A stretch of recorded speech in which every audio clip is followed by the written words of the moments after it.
how do you prioritize your mental health? Hello, everyone. I'm Dr. Arnell Wright. And I'm Dr. Effie Ioannidou, and this is Dental Sound Bites. From the American Dental Association, this is Dental Sound Bites, created for dentists by dentists. Ready? Let's dive right into real talk on dentistry's daily wins and sticky situations. May is Mental Health Awareness Month, and today we have a special guest to talk about the mental health challenges dentists face. Please welcome Dr. Diana Dill. Thank you, Effie. Thank you, Arnell. You are very, very welcome. Welcome here. We are so excited to have you, especially because all of your experience with working with dentists. What can you tell us a little bit about yourself?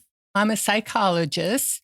I have a mission to support caregivers in medicine and dentistry, the people who are doing all the heavy lifting for all of us. Nice. And I work with clinical groups and one-on-one to help people develop the best workplace experiences they can have and to prevent and come back from burnout. So over the last 10 years, we know clinicians have recognized that they're not as sturdy as they are. Mm-hmm. They've recognized that they're not superheroes. And they have limits like everyone else. And so where I work is helping people understand their limits and helping them figure out workarounds so they can get back to performing their best and feeling their best at work. That is so good. You said a mouthful that I hope we get to unpack throughout this episode. Seriously, since we started the podcast, we have heard some of our colleagues share challenging stories related to their mental health, both with interacting with patients and on their own interpersonally. And that's amazing because the more we talk about it, I really believe the better we will be. So if you can briefly tell us the importance of mental health, what is it and what are we really talking about here? Well, when I think about mental health in the workplace, I think the key issue is, are we above the line or below the line? Do we have enough resilience to bounce back from the daily stressors, or are we really have we gotten to a point that we're overwhelmed? Burnout is when people are overwhelmed day after day and can't come back from it. Mm-hmm. High functioning, well functioning is when we can do our best and regroup if we have a negative interaction with a patient, if we have an argument with a coworker, if our child calls us upset.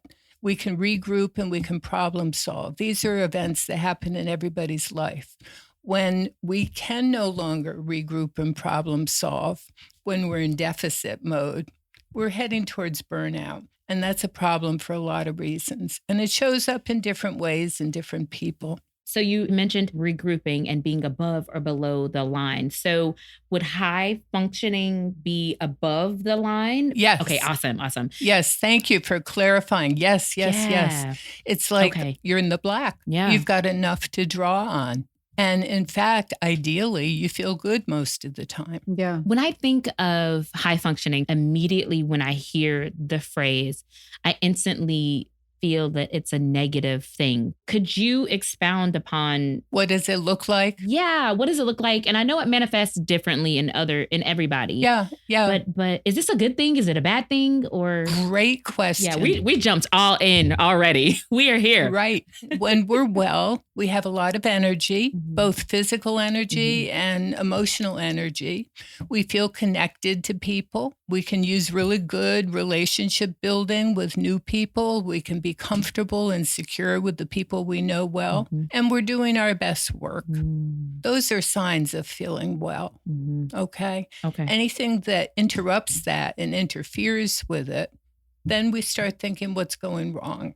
Like you probably both have great days you can describe, times when you really felt like you were in a groove.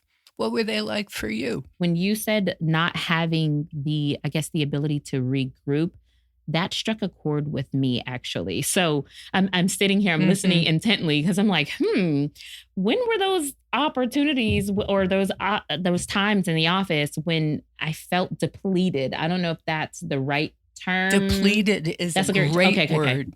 Arnell. Yeah. Depleted, like emptied out. Like Yeah. you don't have the fuel you need to do what you want to do. But where do we draw from? Ordinarily, when we're feeling good, Yeah. it's our natural state to feel good. Yeah. I think the things we can be aware of to keep ourselves feeling good are to make sure we have enough positive experiences in our life. In fact, I put a website in the resources for the listeners that they can look at. Barbara Fredrickson Awesome. did some really beautiful work on how to go and seek out positive emotions for yourself and just how important they are.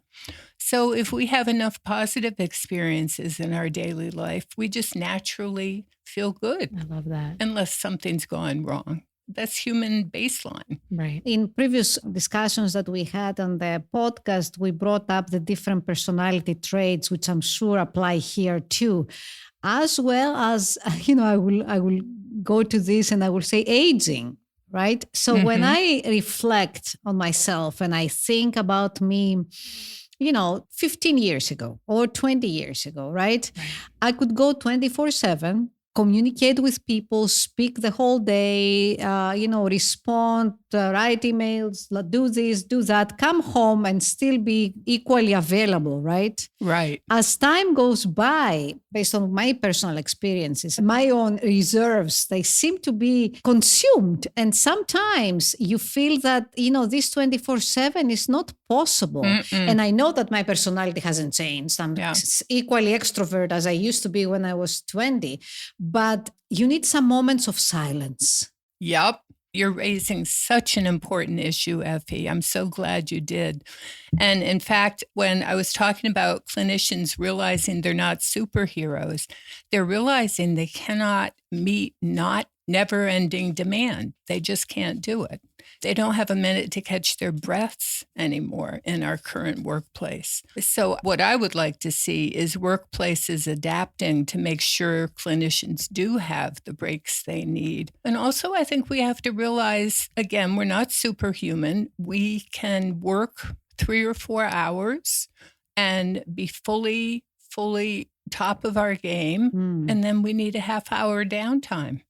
And more so as we age. It's definitely true that aging affects this. But I think somebody like Arnell probably relates to that too. Like if you don't get half an hour off every 3 or 4 hours, you feel it. You start getting fried. Maybe you're able to do things okay that you can do automatically, but any of the outside of the box thinking or the dealing with a complicated relationship, that gets harder to do if we're going all day long, 8 to 6, 8 to 7, no break, no lunch. Yeah. We need the calories. Yeah. With your experience in the dental community, what do you see as the most common mental problems in practicing dentists? Probably anxiety, stress, and burnout. Some depression, and some substance abuse, but that I think the ADA just did a nice survey of well-being. And that was like 12% of dentists might report being depressed or might report having a substance use issue.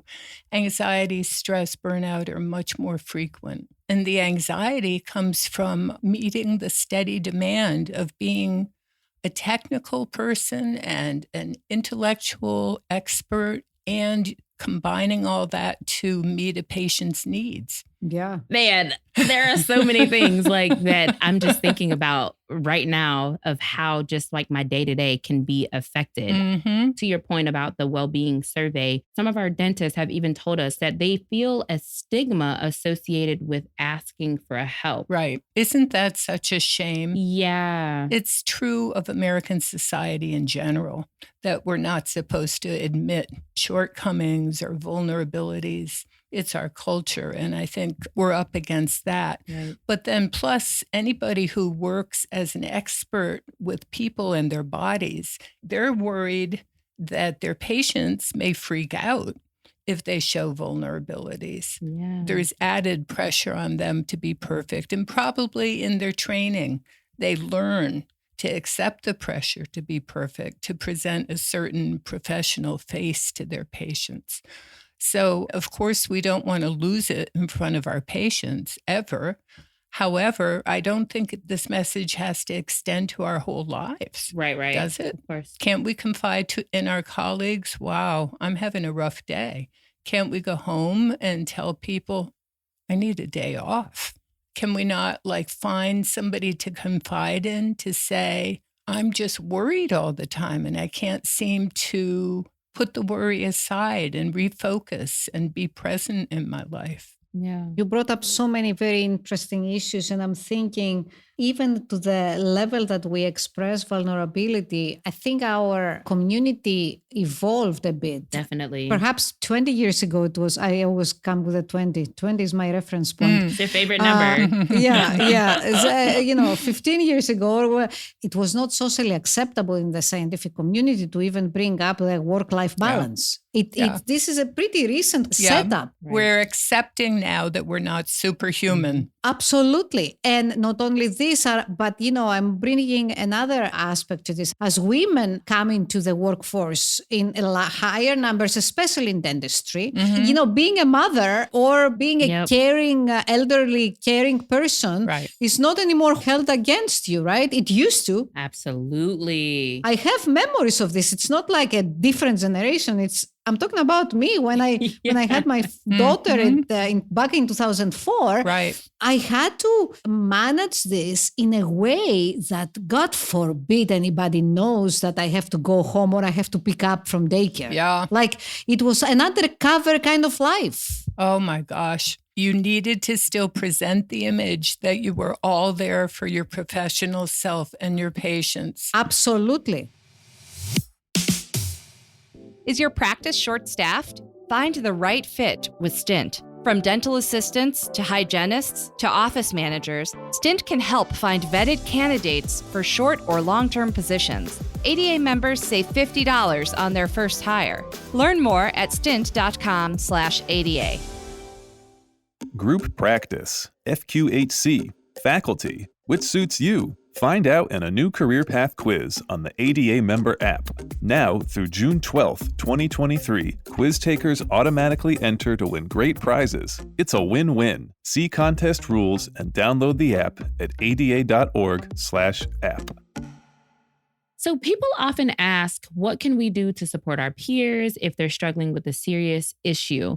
Dr. Dill wants to walk us through a demonstration of what we can say and what we can do to support a colleague. So Dr. Effie is going to be playing the part of a dentist going through a tough time. Let's do it. So Effie, I noticed that lately you don't quite seem yourself. What's going on? You're a little down, it seems to me. What's going on for you?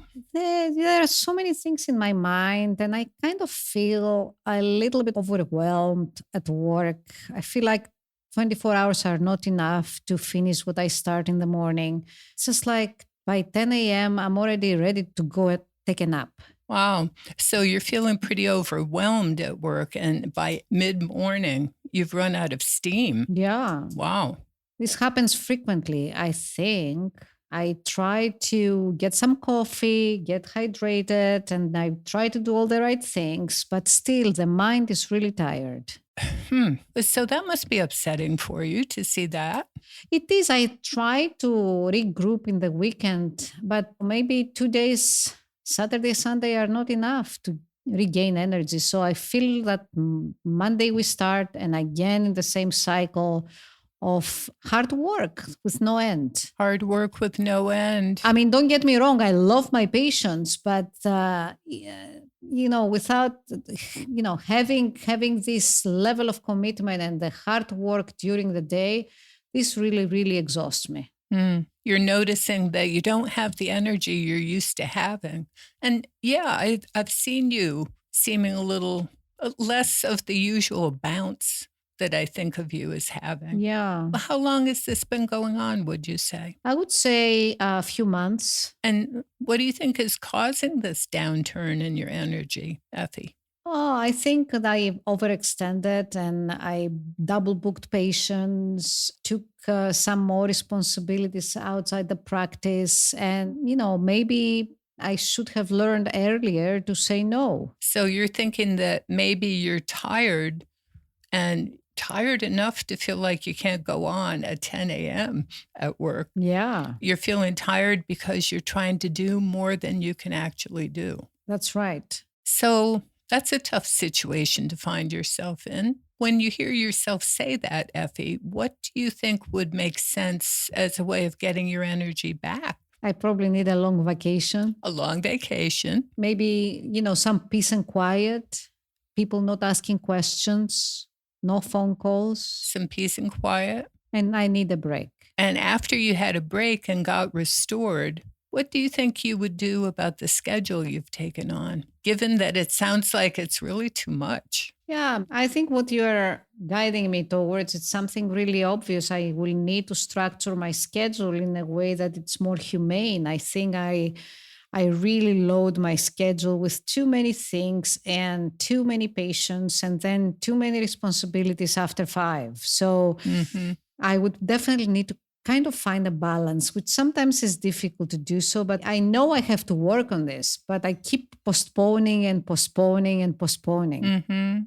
So you're really pretty aware that your schedule is overpacked, Yes, but it's hard to make a change. that's right. And do you think you'd consider with me right now what change you might make? I guess I would try to keep my appointments and allow some space between patients to regroup a little bit and be able to breathe and Okay. have the time to go to the bathroom, which sometimes I don't. So you'd set up your patient schedule during your workday so that it's not quite as jammed.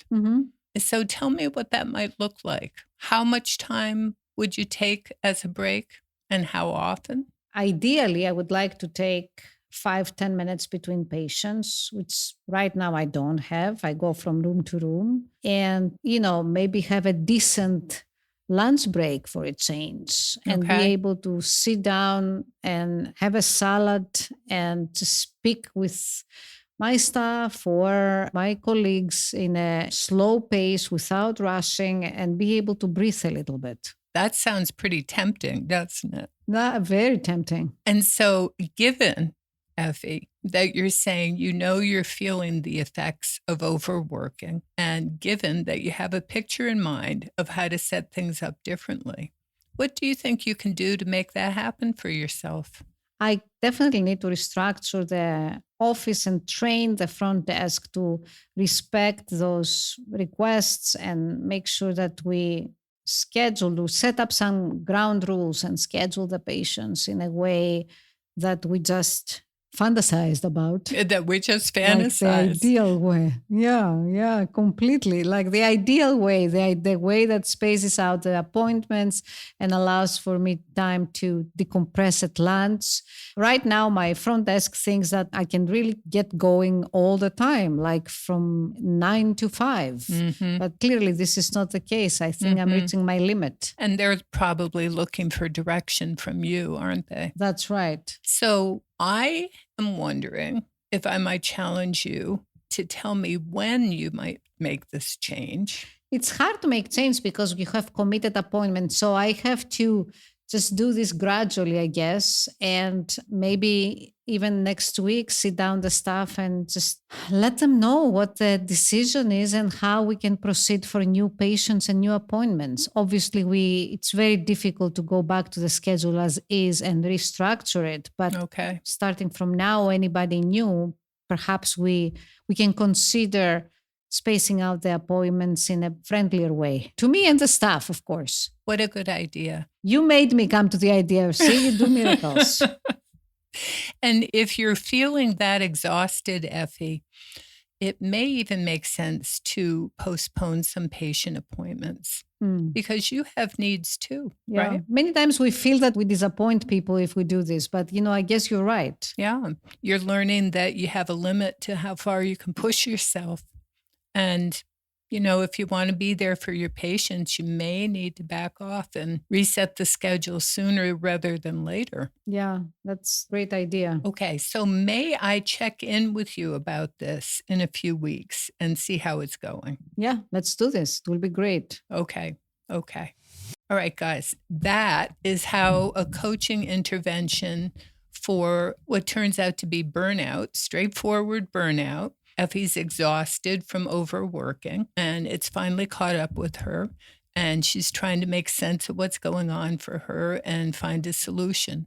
This is how a peer supporter could help coach someone to find that solution. No, side note, this is the funny thing, that I don't see patients anymore. I haven't seen patients for the last 10 years. The whole scenario is like complete fantasy, but it works so well and naturally, right? Definitely. You did a great job. For sure. You did a great job. It was very, very relatable. And as you were both, going through the role play, one of the things that came up in my mind were those doctors out there who work for corporate, kind of like me, Oh, yeah. with like restructuring their schedules, training the front desk. And it's not that you don't have that autonomy, but some of that operationally may be out of your control. So Right. if you can, I know this is, a little on the spot, but what are your thoughts about maybe some suggestions on how we can go about talking to our staffs and kind of just curtailing some of those appointments? We're learning more and more all the time about what are reasonable workplace conditions. What are the best conditions for people to see patients, make their patients happy, do good work, and enjoy the work so they want to stay? It's a good phrase. Right? I think organized medicine and dentistry are finding that they're most compelled by wanting to retain their good people. And if they exhaust them, they're not going to be able to keep them. Okay. So there's where the lever is for dentists. Mhm. We need to have a good workplace or we're not going to be able to keep this up. Okay. And so we know a lot about what is a good workplace. Ideally, at the local level, you define it for yourselves. These are the hours we can manage. Here are when we need breaks. Mm-hmm. Here is the staffing we need to be able to do things well. And, trying to make that argument to your management. Yeah, that makes a lot of sense. I mean, I think for me, starting by, for one, I think speaking up is one of those things. It's kind of like figuring out what you're struggling with and then kind of sharing that with someone. Right. Might be a start too. You know what I mean? Because perfect start. Perfect start. And if you find the 3 or 4 of you are all struggling with, how do we keep this up? Then it's time to acknowledge this is too fast to schedule. It's too much. We're not going to be able to keep it up comfortably. I put in the resources for this podcast something called MedPep, where there are 20 segments that people can choose from. It's linked to a series of talks about how clinicians can approach burnout. And a lot of them have to do with organizational interventions. Nice. So if people want to follow up on that, they might want to look at that resource. Nice. Thanks. I'm just pretty sure our listeners are going to enjoy some of the resources that you provided us. In addition to speaking up, what are some other things that we can do to reduce the risk of major mental health issues in our lives or in the workplace? So, of course, things happen, right? We have disappointments, we have heartaches, we have things that scare us. The pandemic scared everybody, about their physical safety and their financial security. For sure. And it scared patients who came in and started to sometimes taking it out on their dentists and the staff. So things happen and we're not going to be able to make them not happen. However, I think, back to the idea of resiliency and feeling that we have enough oomph to rebound from the hits that happen is important. So the Barbara Fredrickson piece I mentioned, she thinks that people need a ratio of 3 positive experiences to every 1 negative experience to thrive and be able to rebound. And this is something individuals can take control over for themselves, whatever the workplace circumstances. In fact, Barbara on her website, which I've linked the listener to, has a self-assessment tool where people are asked to rate how positive or negative did they feel during these times of the day. And it gives them a baseline to redirect themselves from.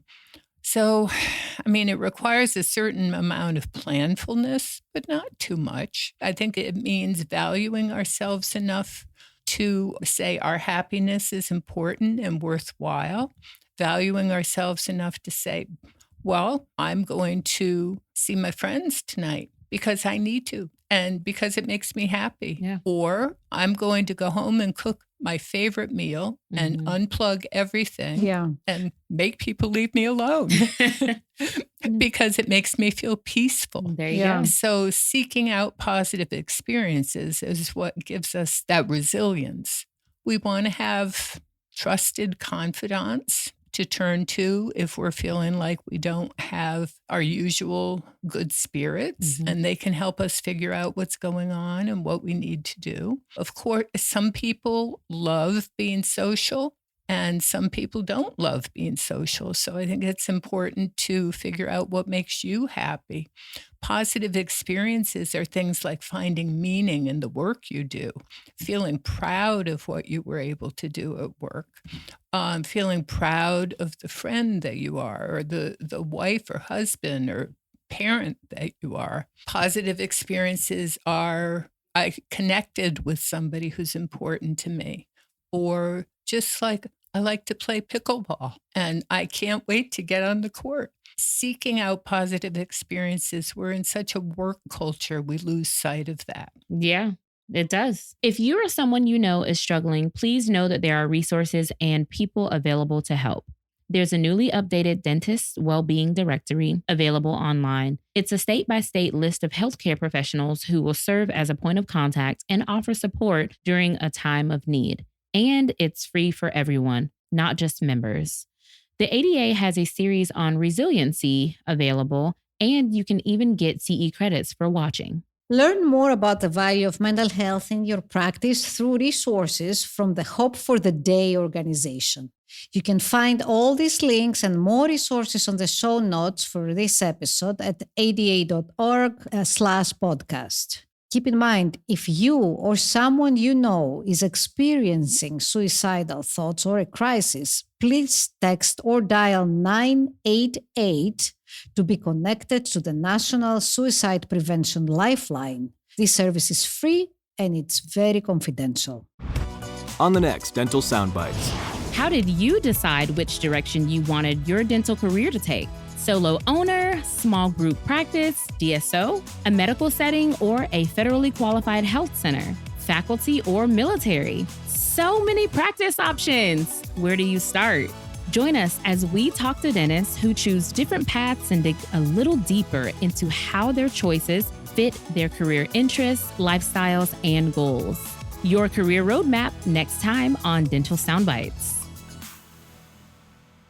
Thank you so much. This was a great conversation. We really, really enjoyed it. Well, it was lovely to talk to you both, and I hope the discussion helps some of the listeners and that they find a way back to peace and happiness if they're struggling. I had a great time. Yeah. Thank you so much for all the information that you shared. I mean, I was over here taking notes for myself. And I'm sure our audience would love to hear more and learn more about Diana Dill. So where can they find you? I have a website. It's just plain Dr. Diana Dill, DrDianadill.com. And they can find out more about me and my work at that website. Oh, I'm sure that they will be very curious and very helped. Thank you both. It was a pleasure. Thank you. Thanks for being here. If you like this episode, go ahead and share it with a friend or a colleague. Also, don't forget, subscribe to this podcast wherever you're listening so you can get the latest episodes. Thank you for joining us.